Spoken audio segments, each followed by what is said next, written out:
Mais on va filer à Bruxelles, retrouver notre ami et néanmoins correspondant Valérie Le Rouge. Là-bas, on a vu tout à l'heure, bonjour Valérie, on a vu Alban Micosi qui était en direct de Rome et qui nous montrait la une des journaux italiens. Valérie, je ne sais pas si vous êtes en ligne et si vous nous entendez. Je pense que chez vous aussi, à Bruxelles, vous avez bien sûr la presse étrangère, la presse qui titre forcément, j'imagine, sur ce drame, cet incendie. Tout à fait, bonjour Laurent, bonjour à tous. Tous les journaux européens, sans exception, mettent la photo de Notre-Dame en feu à la une ce matin.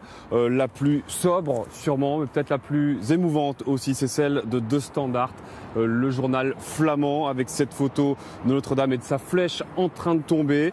Un titre sobre, Notre-Dame de Paris, et deux dates, 1260-2019, l'âge un petit peu, les deux dates de naissance et de mort de Notre-Dame de Paris.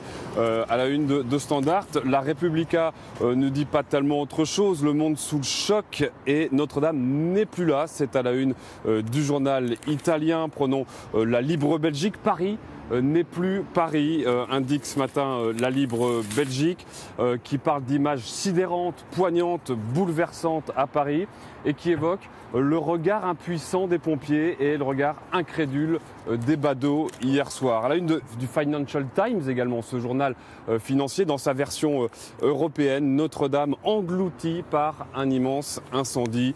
J'en passe et des meilleurs. Le soir, des flammes et des larmes, le journal belge qui consacre 4 pages ce matin à Notre-Dame.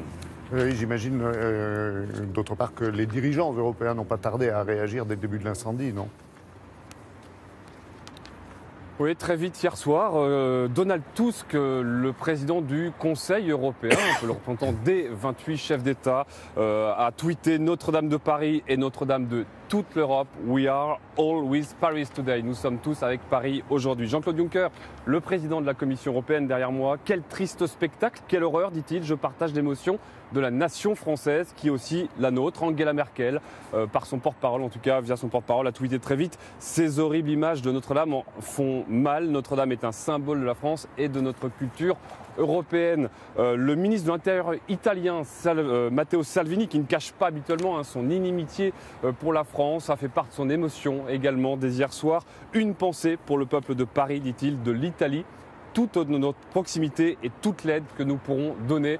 En fait, du Venezuela au Japon, en passant par le Brésil, les Émirats arabes unis ou l'Égypte, beaucoup de chefs d'État ont fait part de leur émotion et du soutien envers la France. Merci beaucoup Valérie, merci aussi à votre équipe qui a assuré cette liaison en direct de Bruxelles.